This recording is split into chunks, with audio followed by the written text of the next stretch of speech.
I'm talking about. So let me know if you do have any questions. I'm gonna go share my screen, and then I'll give you guys a link. So we're talking about level design today. And so I'll put a link in the chat if you guys want to follow along. And I'll just get started. I'll try to keep an eye on the chat as well if you have questions in there. So let's see. Is it suggestible to create assets you use for your level on Sprite? Yeah, for sure. You can create your assets, in different programs, but it's definitely good to use one program to create all of your art assets, so that way everything looks consistent. So sometimes you might use like something different for the characters and the backgrounds or different things like that, and that could be cool. That could be a cool aesthetic that you want to go for. But generally, if you're using the same program, if you're using Sprite or whatever your preferred program is, for both the character designs and the scenery level designs, that'll lead to kind of more consistency. So I definitely think that's a good approach. Good question. All right, so talking about level design. So we'll talk about this in a few different sort of like angles.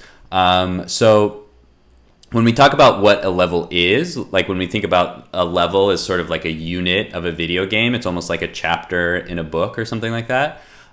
Typically in video games, a level is defined spatially by like the space that it sort of like takes on the screen or the boundaries in the world.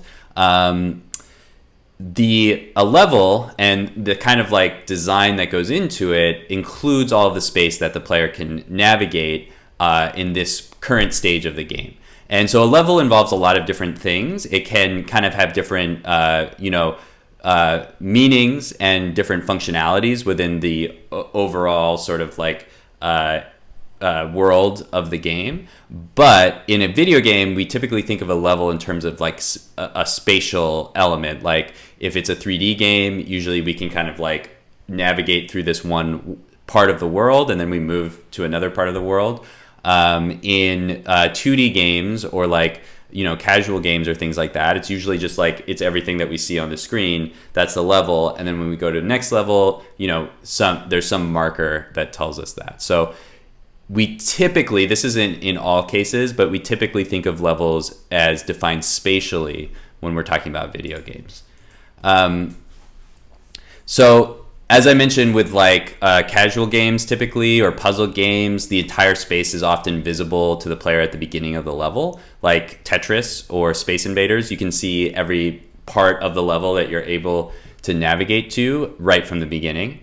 In other games like platformers or RPG games or 3D games, usually we have to navigate through space to reveal the boundaries of the level. So we can't actually see the edges of the level until we sort of navigate through that level. And so here's an example of like a 2D top-down game where we can actually see the whole level at once. And so there's no I guess there's sort of is exploration in Pac-Man in some sense, but we can see everything that's available to us in the level. It's not required for us to do any sort of exploration. Pac-Man sort of has maze-like qualities, but it's not really a maze. It's not really hard to figure out how to get from one place to another. The challenge has to do with avoiding the ghosts, the obstacles that are also moving through that space. And so level design is kind of this combination of the spatial elements and navigating through the spatial elements of our game, and all of the sort of rewards and obstacles and other elements that kind of either help us move through it or hurt us or prevent us from moving through the level. So again, we're talking spatially. In Pac-Man, we can see everything that defines that level just by looking directly at the screen. So most games consist of a sequence of levels. Levels can represent a section of a larger space or world. And a player typically has to defeat a challenge or solve a puzzle or do some other type of achievement to advance from one level to the next. And in a game, levels typically increase in difficulty. So if you've played Pac-Man, you can beat the first level, probably not too hard, but as you go through the next level, it gets harder and harder and harder. So that adds to the feeling of achievement and the challenge of the game. So from a technical perspective, like what is a level actually consist of? This kind of depends on what type of game you're making. Levels are really just a collection of data, and it's like a series of references. So it's kind of like a map. This is where, this blue dot goes, and this is where the ghost goes, and this is where the Pac-Man goes. And when we create levels, we can edit them in a lot of different ways. Usually we'll use a visual editor like Godot. But essentially what we're doing is we're just creating like a recipe or a script or a map of where we want all the different assets to go in the game. So I talk a little bit about this in some of the different videos, but we always want to be thinking about the structure of the game. And with video games, one of the reasons Pac-Man is so simple is they didn't really have a lot of space on the memory card to actually draw the graphics and save all this information. So each level is just the same image that they've just, that they put stuff on top of. And so that's one of the things we have to think about when creating games. We're not as worried about saving memory anymore, but we're still worried about how do we efficiently store the information to recreate the level. So we have our images, we have our scripts, and then we have our levels that combine the two to, make the actual game world that our player exists in. So a level file contains references to all the other media in the game. So here's actually what you would see if you opened up one of your scenes in Godot. So most of you at this point have probably created a scene in Godot, but if not, you will soon. And if you'll never see this if you're editing in Godot, but if you actually take one of those files and you open it up in a text editor, this is what you'll see. And if you read through this, it actually is pretty, it makes a lot of sense. And you realize like, oh, I could actually write levels without even touching the Godot editor. I could just make a file and copy and paste this information and just write it from scratch. Or maybe I could generate it with a script or something like that. But if you read through this, you can see like, external resource path equals resources scene/player.tscn. So this is just a reference to the player scene. And then there's a reference to a bunch of other stuff like the controller script, this images, platforms.png, a couple more scenes, some more images. There's a font in here. There's a few more scripts. Here's a wave file, here's an OGG file. So it's all of these different assets. So first we have references to those, and then you can see like these little scripts that are telling Godot where to place these different things in the scene. And so here's like a reference to a tile set, and that has like references to where all these different tiles go. So it's actually pretty simple and kind of interesting to look at, but this is basically what a level is, on the actual, file system level of what the computer sees. So again, we don't actually ever see this, but that's what we're creating when we're moving stuff around in Godot. That's how it saves that information. Here's another scene, or more of the same scene actually. Yeah, just farther down in the same file. So you see this tile data, you see a bunch of different numbers that kind of represent where different things go in the scene. You see some of this stuff actually you probably won't be familiar with at this point until you've done some more of these labs, but you'll start to, a lot of this stuff will kind of make sense. Not that we actually have to look at this ever, but it's just kind of interesting to see it. So yeah, that's what a level looks like.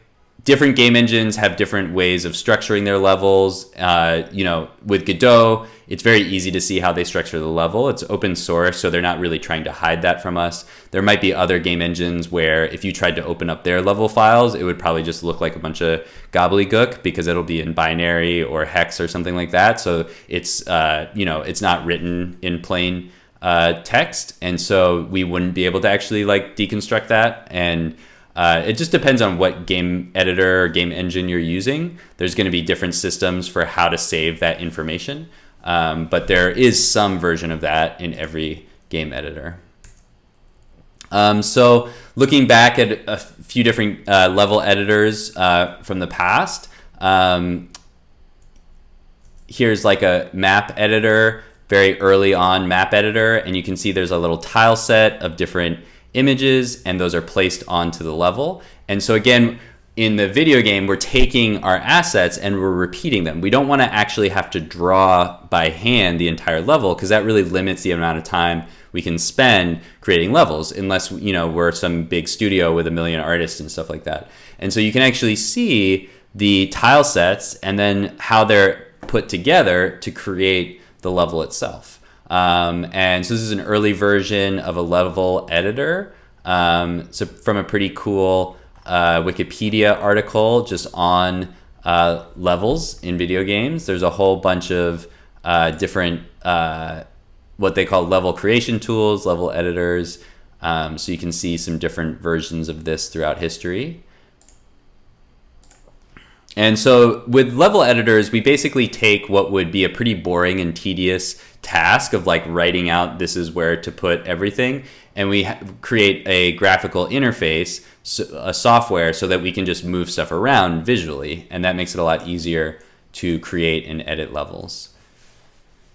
So a lot of these tools that we use now typically were something that you couldn't get as, you know, an independent developer or a hobbyist or you know, just somebody who likes games. In early game development, these tools were just internal to the companies or studios that were making the games. So they would have to build their own tools for their editors and level designers to create the levels. So these, of course, have gotten more and more sophisticated to this like crazy degree, so that now there's this separation between level designers and designers in general and programmers. There used to be, you know, it used to be a little bit more closely related, because to create a level, you couldn't just draw and drag everything around. You actually had to be able to write some code and write some scripts and understand how that was working. But these days, you know, it's a completely different thing, the people who are designing the tools versus the people who are actually using the tools. And that's good and bad. It's nice for us because it's led to tools that we can use without having to completely write our own game engine or, you know, learn code to be able to create games. There's a chat. Okay, yeah, amen. Yeah. So here's another early level editor from the game called ZZT. Maybe some of you guys have heard of ZZT or not, but it's a really early sort of freeware game that was released. And one of the things that they sort of innovated, I think they were one of the first, if not the first to do this, is they had a level editor built into the game. So users could create their own levels. So there's lots of games that do this now. It's very typical to have a level editor built into a game so you can create, you know, user-generated content. And that can be, for some games, that's like what's, you know, the main thing that's fun about it. And so ZZT was an early game to do that. And so they had this built-in editor. You could open it up, you could play the game, but you could also open up the editor, create your own levels, and then publish them as files. And so that kind of increased the popularity of the game, because now there was this thing that, you know, even if you weren't a programmer, you could actually make your own levels in a game. So that was very exciting to people at the time. And this comes from a really cool article about ZZT and sort of computer graphics and why it looks the way it does and how it's set up, and definitely worth looking into if you're interested in sort of early video game design history.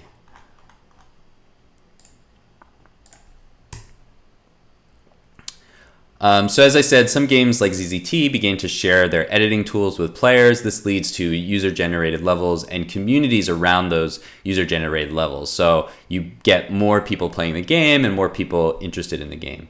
Popular games like Doom and Half-Life also shared tools, leading to libraries of user-created levels, as well as game mods and different ways that people could interact with the source code and what actually makes the games work.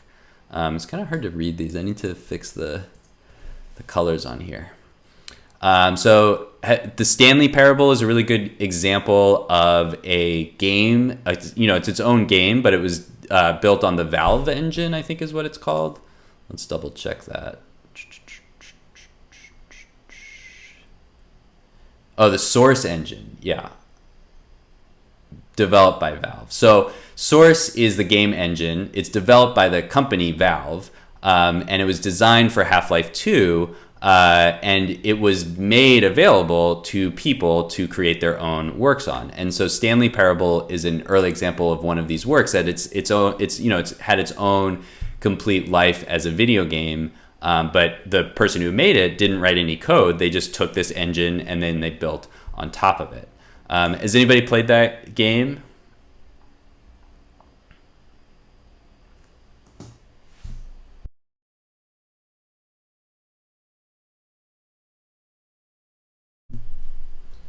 Cool. Yeah,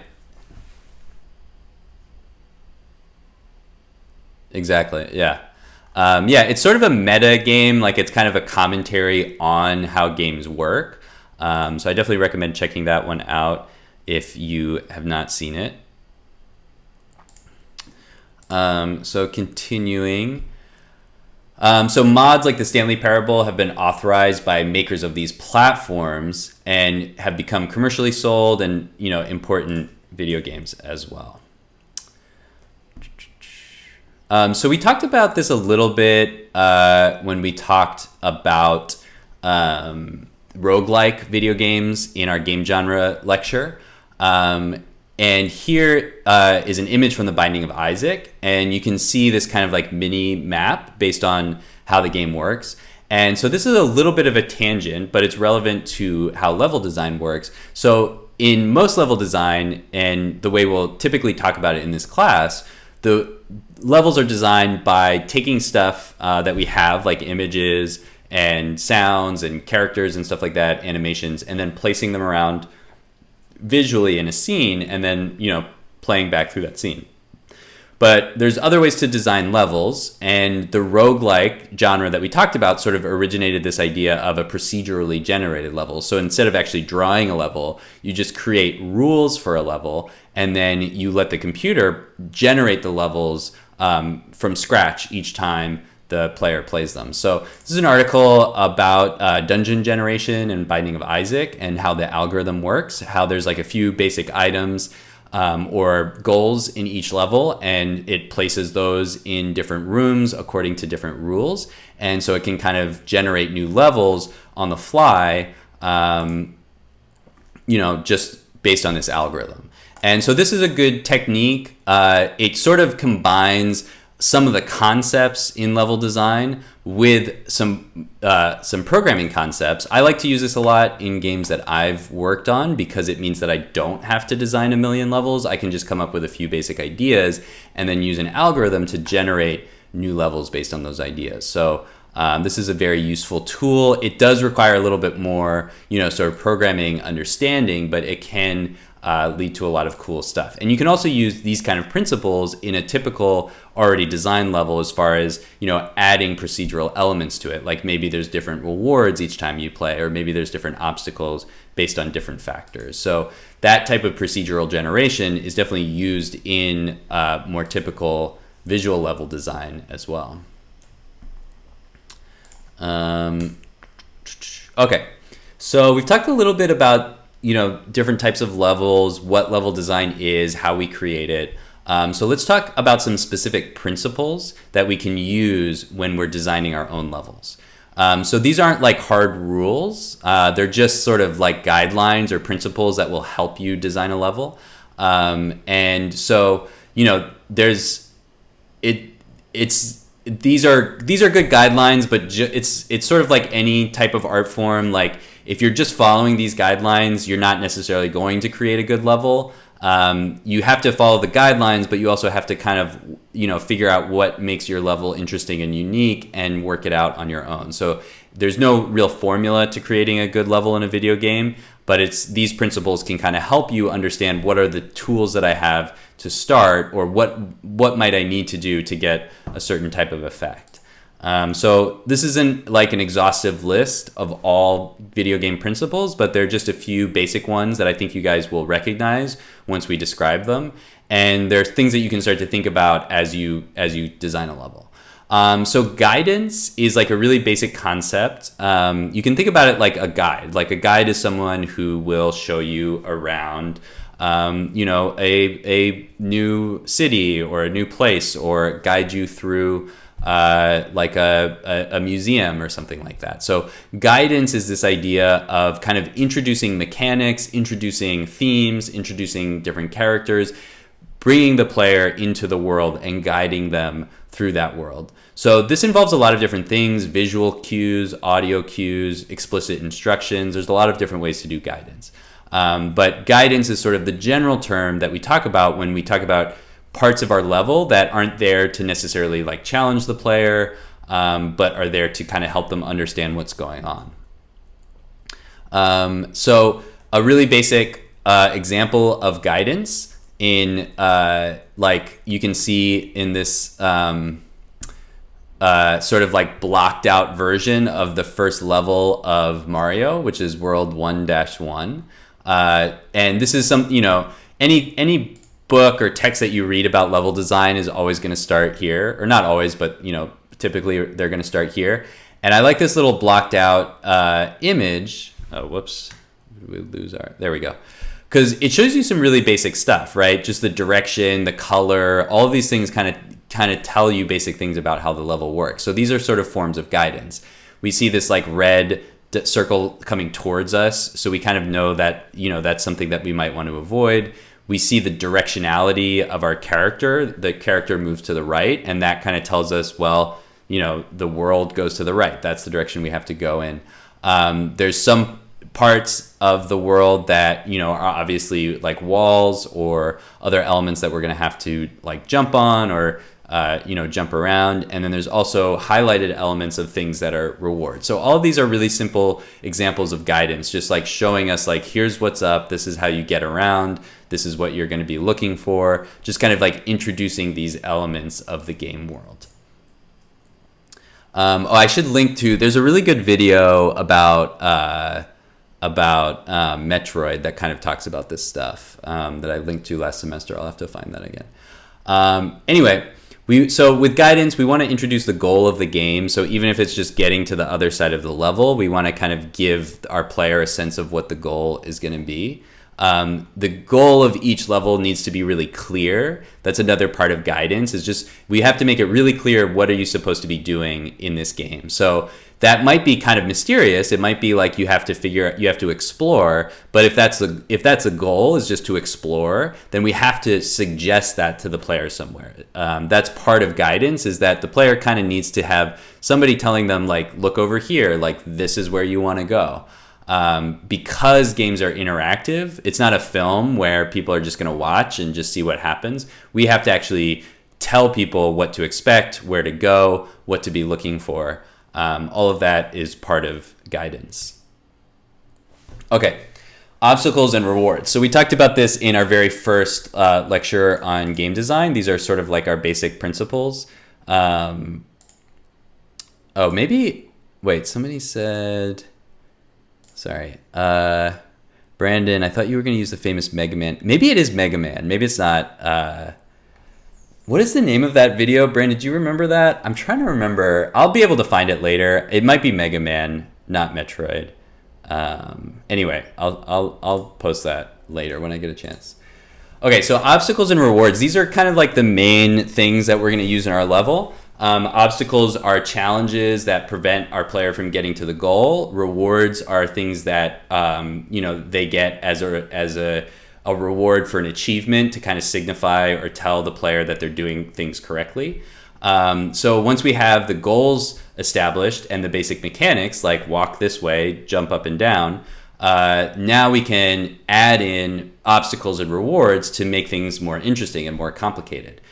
So our obstacles and challenges have to kind of engage the player so that they can progress through the level and learn how they're supposed to do things, whether it's jumping or solving puzzles. And then rewards, again, reinforce the goals of the game and kind of tell the player they're doing the right thing as they're leading them in the right direction, helping them master the mechanics. So just going back to Mario level 1, we can already see some sort of examples of that. Like, we know that we are going to have to jump to get over the green block. And these goals, or these rewards, these coins boxes in the air, that also tells us, okay, you have to jump to get up here to get this reward. And so that teaches us the mechanics. We can, by getting those rewards, we're also learning how the game world works. We're seeing how high do I jump when I hit the jump button, how much do I slide when I land back on the ground. All these things are kind of being introduced to us through the progression of the level. So really basic example of rewards leading us through the game is just the rings in Sonic. So there's sort of like a lot of different options in Sonic, like how you can get through the level. But the rings are kind of always leading you in the right direction. You're always getting rings, like there's always just this huge line of rings. And so you know that if you're getting rings, that you're going in the right direction. So that's what that reward sort of provides for us in Sonic. Mega Man Classic versus Mega Man X. Is this this might be.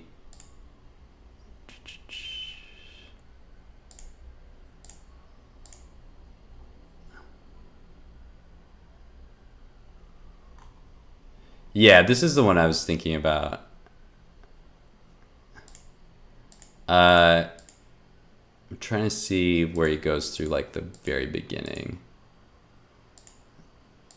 Not here. Anyway, you guys should watch this. It's a really good video. It talks about a lot of the same kind of principles that I'm talking about now. So thanks, Brandon, for finding that. I assume a lot of you guys have seen it already, but if you haven't, definitely check it out. Okay, working through some more level design principles. So there's a principle called the perfect player principle, and this is basically the theory that there exists some player who has, like, without ever playing the game before, if they're just like really, really good at video games, like they completely understand, as soon as they see a mechanic, they just absorb it and they can do it immediately. There should be some player who can beat your game perfectly the first time they play it.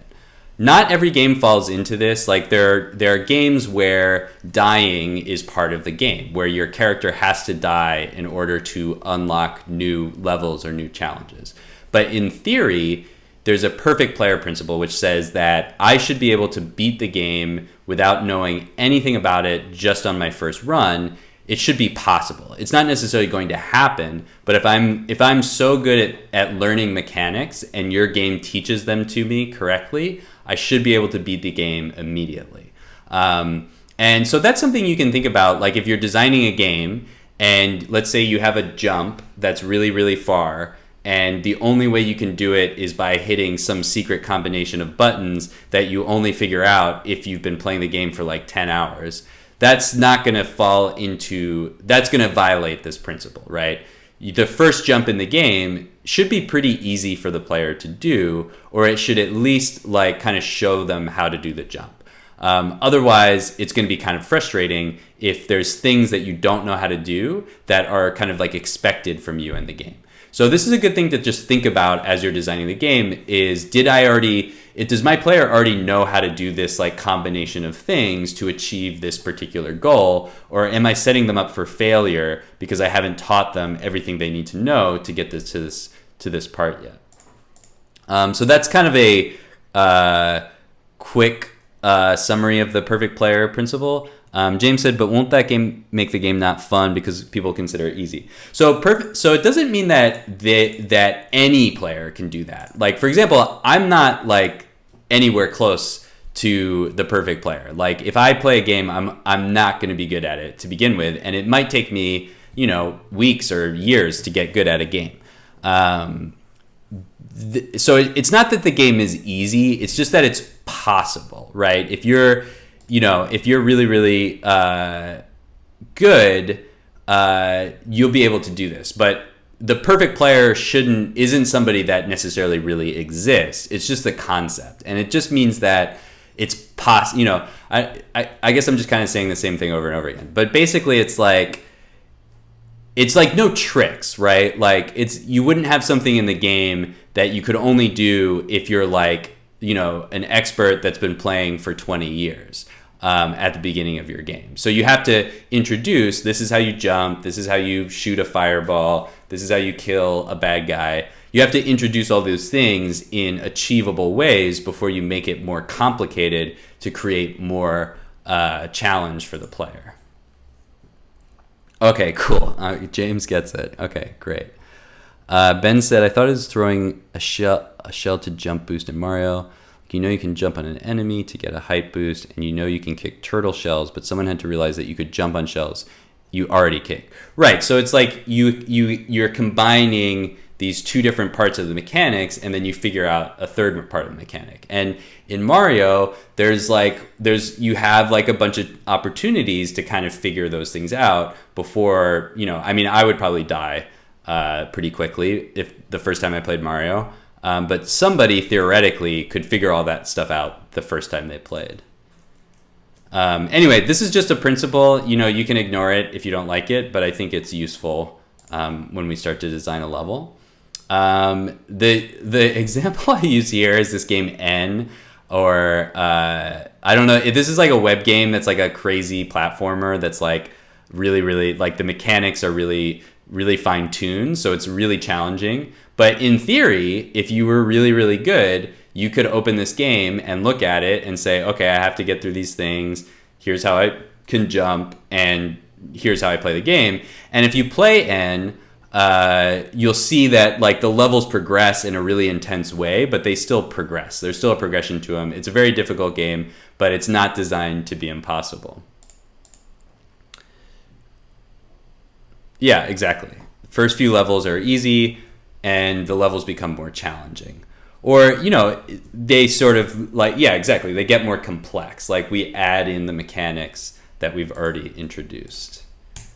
Okay. So another principle is the idea of unique levels. This is pretty straightforward. I think this would make sense to anybody. But a good way to think about this is if you think about a video game and you can tell somebody about a level without having to explain how it works. You can just say like this level of this game, and they immediately know what you're talking about. Like, what's an example of that? What's an example of a level that you guys, you could just name the level and anybody would know what it was?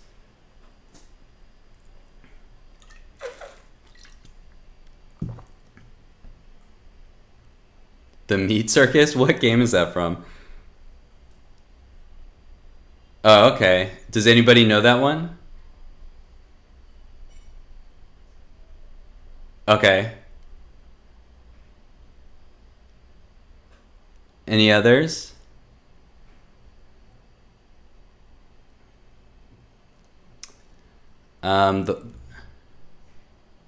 Yeah, that's a good one. Do you guys know that one?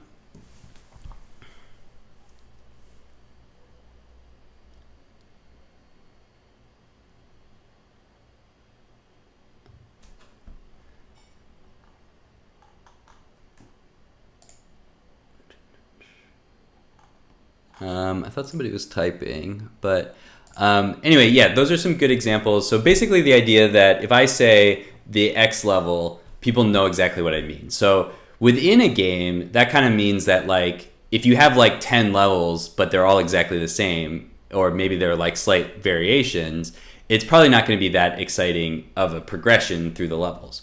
So there should be something unique about the level that is easy to describe, that differentiates it from the other levels in your game. Otherwise, like, why do I really need this level? Milkman Conspiracy from Psychonauts is a good one. Well, let's just go to the Wikipedia.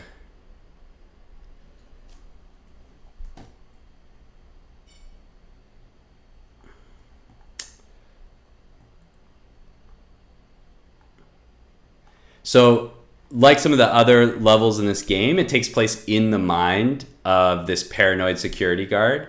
And it sort of like uses the elements of his psychology to create the level.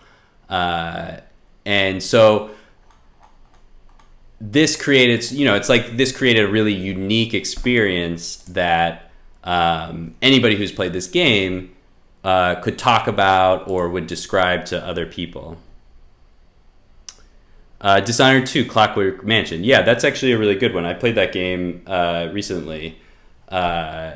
That's a really good example of a really unique level design. That's pretty, it stands out from levels that you've experienced. Okay, moving on. Pacing. So pacing, it sounds pretty straightforward. Basically the idea that you should have a level that, has a series of challenges, right? It's not just like one really hard challenge and then it's over. A series of challenges. So it should require, a certain amount of time, a certain amount of work to get through the level, but it shouldn't also just be like long for no reason. Like I'm sure you guys have played games that have like, 20 like levels that are basically the exact same thing, or there's like 10 boss fights at the end that just, don't really get that much more interesting. So pacing is an important part of keeping the game fun. You want to have, a good series of challenges, but you don't want to just start repeating stuff just for the sake of adding to the length of the level. The example I use for this one is the water temple level. This is another level that I think most people would be able to remember just as soon as I mention the water temple level. This is a level that some people really love, some people really hate, because there are a lot of tasks and it is pretty repetitive. And there's just this like really high level of like remembering where you've been and how to get different places that's required for this level. So sort of a slightly ironic example there, but a good example of a very complex level, maybe not the best pacing depending on your feelings about it, but a good example of a unique level as well. So some level design techniques, just things that we can do within our level designs. Signposting. So this is like using literal instructions. So it's just the term that we use for when you just literally have a sign that says like, here's the castle, like enter room X or whatever it is. Just like literal instructions, whether they're narration, audio, or visual, text, characters telling you to do stuff in dialogue, or big red arrows that say go over here. That's just called signposting, just telling players where to go or where something is. So that could be part of the game world, sign that you click on. It could be part of the UI. Just anything that's telling you what to do is called signposting. Gating is something that's very common in a lot of different types of level designs and done in many different ways. But essentially, gating is just restricting access to areas of a level. So requiring players to solve some puzzle or find like a key or do something else to open a door to access a new part of a level. Typically this happens when you have like, a door or something that's obviously something that you can't get to. Maybe there's like a window or like a fence or something that tells you like, hey, if you go over here, you're going to be able to get out of here or go to this thing. Or maybe there's like, a big glowing coin or something that you want to collect. And so you'll have to find the key to get through the door. Anything that takes this type of design is called gating. So anything that prevents you from getting somewhere before you've achieved something or found something. This is just the ice key from Banjo-Kazooie. If you guys have played that, it's like just a very well-known, very hard to find key in that game. So that's just a quick example for that one.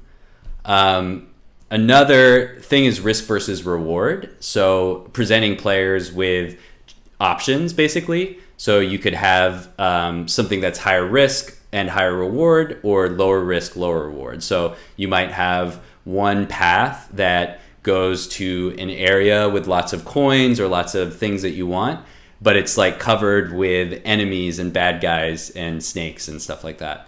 Or you could take a quieter path down a different street and you still get to the same goal, but you don't get the reward of the extra coins or the extra weapons or whatever it is that you get from the more risk taking side. So a lot of games use this to create choice for the player. You have to choose, do I want to just get through the level, or do I want to try something a little more challenging? And it can give the player different options for different ways to play. Blood Gulch is a good example of risk versus reward from Halo. I assume some of you guys have probably played that one. Anybody played that one?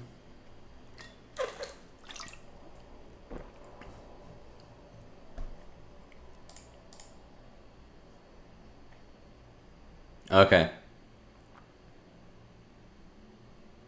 Yeah. But yeah, it's a great example of risk versus reward because it kind of presents these different options for combat that are high, it's very high risk. Like you either have to expose yourself or and get an advantage. So it's a high risk versus reward situation. So it kind of challenges you to make decisions and make a strategy. So the next technique is safe zone.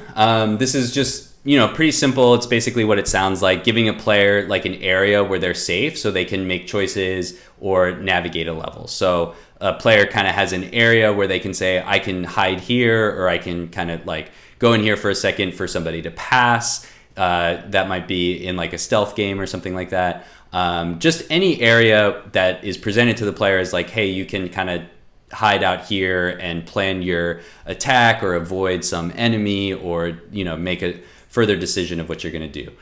So really, really simple illustration of that is in Space Invaders. You have the enemies coming down, you can only go back and forth, and you have these little safe zones where you can hide and then jump out to shoot at the enemies. Of course, those safe zones get destroyed over time, so you kind of see that happening as well. But at least for the very beginning of the game, you have these safe zones where you can hide, and that's part of your strategy. Foreshadowing is another technique, revealing future rewards or challenges to the player before they reach them.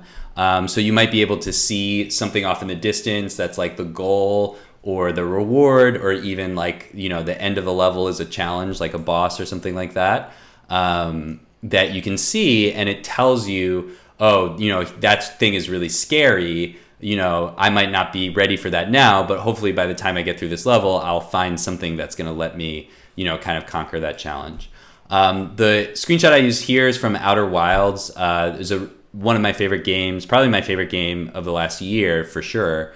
Or maybe it was more than a year ago. I don't remember when that came out.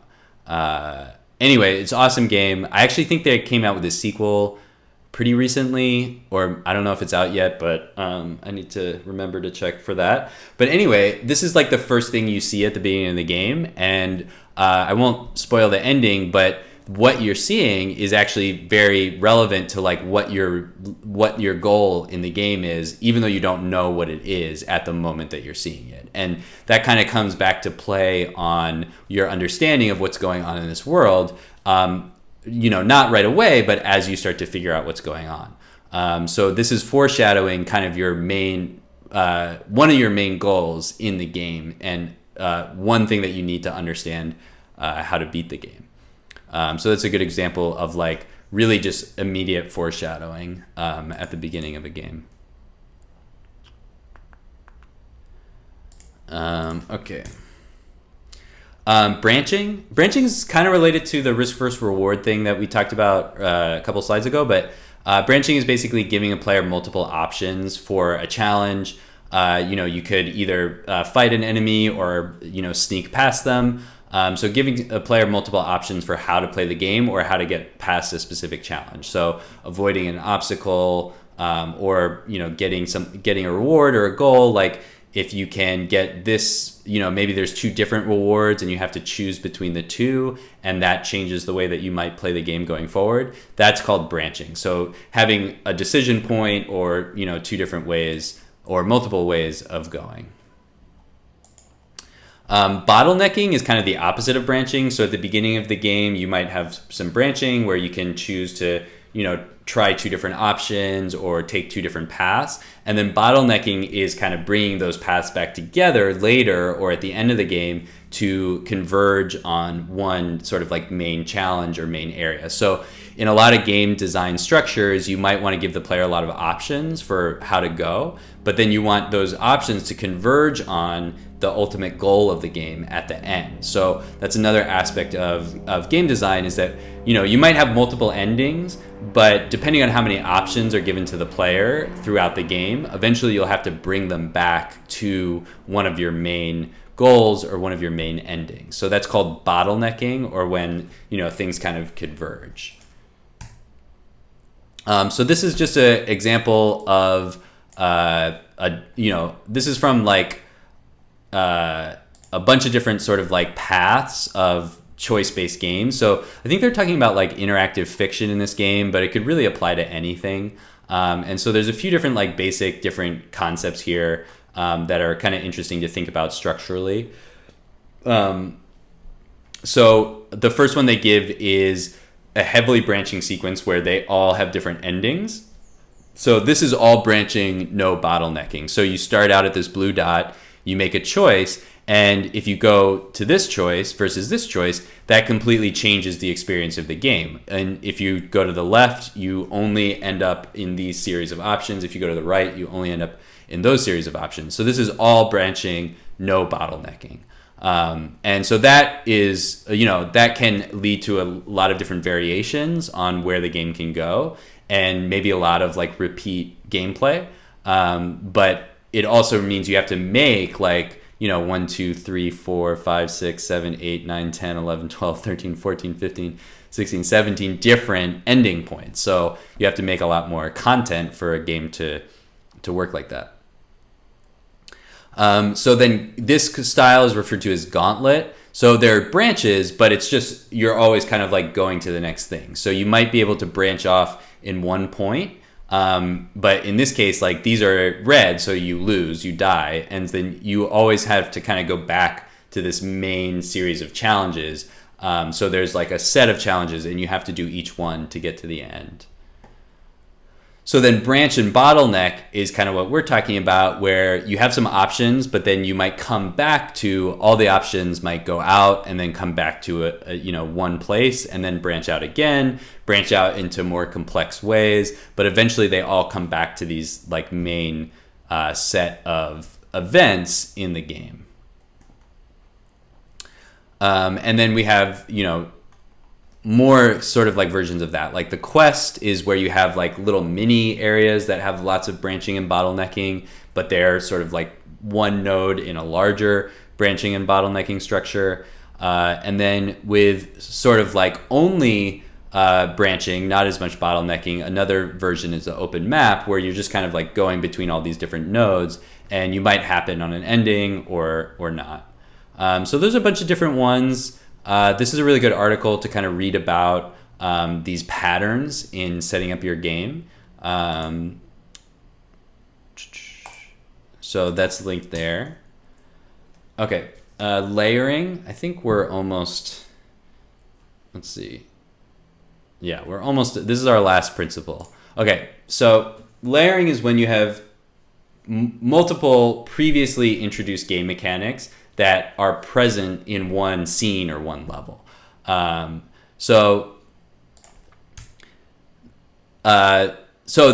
is from the Mega Man X, yeah. So like with Mega Man, with most games, it's like you have multiple things that you can do. Like the Mario example from before, you can jump, but you can also shoot fireballs, or you can also jump on the turtles to shoot the turtle shells.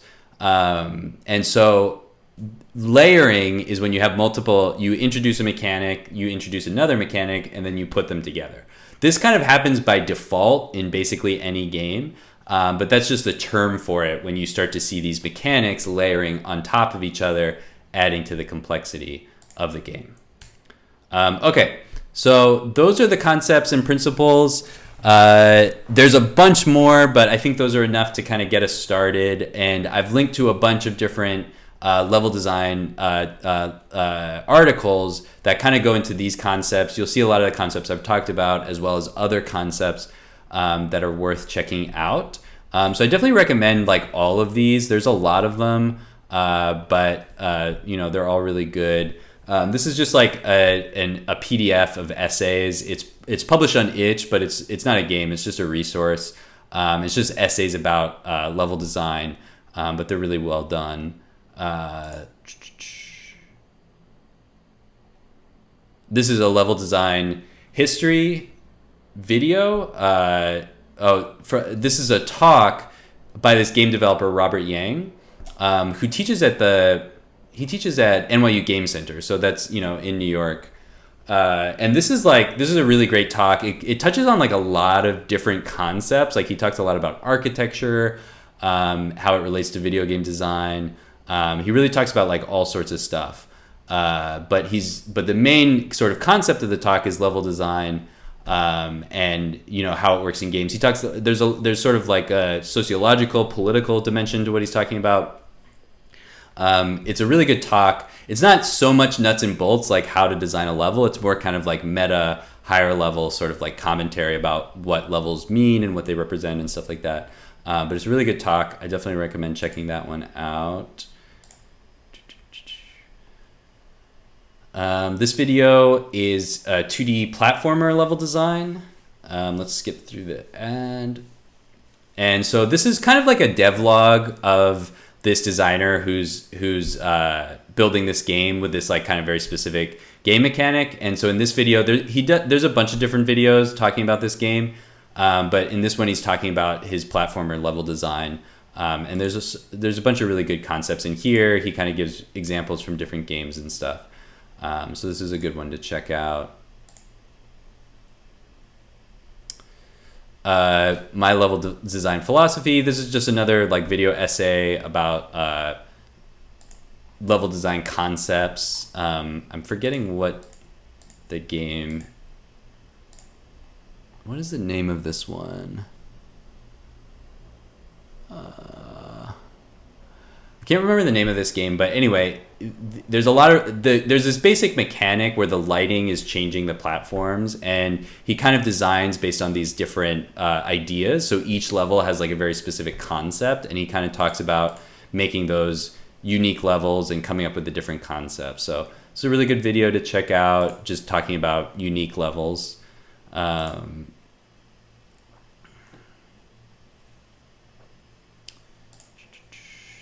Level design patterns in 2D games. So you'll see a lot of the things that I talked about here. Guidance, safe zone, foreshadowing, layering, branching, pace breaking. So a bunch of the same concepts. I think he goes into a bit more depth in these, and he has a bunch of examples and a lot of references as well. So that's a good article to check out. Let's see. Leveldesign.org. This is just like a lot of articles. This is just like a huge collection of different articles and resources about designing levels. So there's like a million different articles and videos and stuff in here. Worth just browsing through and seeing if there's anything that kind of seems like something that you would want to check out. Similar thing with World of Level Design, another just like resource with lots of different tutorials, articles, explanations of different things. So that's another just kind of like general resource to check out.